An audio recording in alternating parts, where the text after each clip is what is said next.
ரோஹிணியும் கிறிஷும் ரூமில் ரொம்ப க்ளோஸாக பேசிகிட்டு இருப்பாங்க.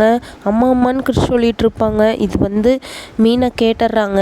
மீனா கதவை திறந்துட்டு உள்ளே வருவாங்க. அப்போ இருந்துட்டு கிறிஷ் என்ன இங்கே பண்ணுறான் அப்படின்னு சொல்லி கேட்குறாங்க. ரோஹிணி இருந்துட்டு தூக்கம் வரலையாம்மா, அதனால என்னை பார்க்க வந்தான் அப்படின்னு சொல்கிறாங்க.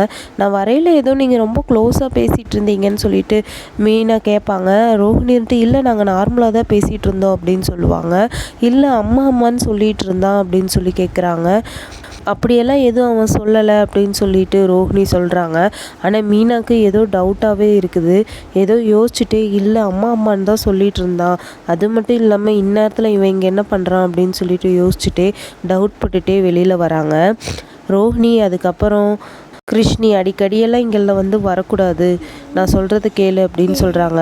அம்மா, எனக்கு உன்னை பார்க்கணும் போலயே இருக்கு, நான் இங்கேயே இருக்கட்டான்னு கேட்குறாங்க.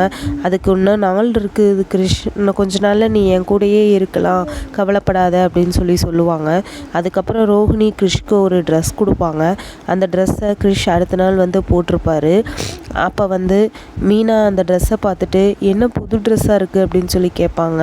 நான் தான் பேக்கில் வச்சுருந்தேன் அப்படின்னு சொல்லிட்டு கிருஷ் சொல்லுவான். ஆனால் மீனாவுக்கு இந்த ட்ரெஸ் எங்கேயோ பார்த்தது போலயே இருக்கே அப்படின்னு யோசிச்சு பார்ப்பாங்க. அன்னைக்கு ரோஹிணி பீர்வால இதே ட்ரெஸ் இருந்துச்சு. அப்போ ரோஹிணி தான் இந்த ட்ரெஸ் கொடுத்துருக்கணும். நடக்கிறதெல்லாம் பார்த்தா கிறிஷுக்கும் ரோஹிணிக்கும் ஏதோ சம்மந்தம் இருக்கு போல் அப்படின்னு சொல்லிட்டு மீனா யோசிப்பாங்க. அதுக்கப்புறம் முத்துக்கிட்டே இந்த விஷயத்த சொல்லுவாங்க. கிறிஷ் போட்டிருக்க ட்ரெஸ் பார்த்தீங்களா, அது ரோஹிணி அன்னைக்கு பீர்வால இருந்துச்சு. நான் கேட்டேன்ல, குழந்தைங்க ட்ரெஸ்ஸாக இருக்குது, எதுக்கு ரோஹிணி பீர்வால இருக்குன்ட்டு, அந்த ட்ரெஸ் தாங்க இது. அவங்க எதுக்கு கிறிஷ்கிட்ட இந்த ட்ரெஸ்ஸு கொடுத்தாங்கன்னு தெரியலையே அப்படின்னு சொல்கிறாங்க. விஜயா கிறிஷை திட்டிகிட்டே இருப்பாங்க. அம்மா அப்பா இருந்து வளர்த்திருந்தா தானே உனக்கெல்லாம் எங்கே போனால் எப்படி இருக்கணும்னு தெரியணும். விஜயா கிறிஷை திட்டுவாங்க. அப்போ ரோஹிணி ரொம்ப அழுகிற மாதிரியே இருப்பாங்க. மீனா எதுக்கத்த ஒரு சின்ன பையனை போட்டு இப்படி பேசிகிட்டு இருக்கீங்க, எனக்கு நீங்கள் பண்ணுறதே பிடிக்கல அப்படின்னு சொல்லிட்டு மீனா சொல்லுவாங்க. ஊர் பேர் தெரியாதவங்களாம் இங்கே என் உயிரை வாங்குறாங்கன்ட்டு விஜயா சொல்கிறாங்க.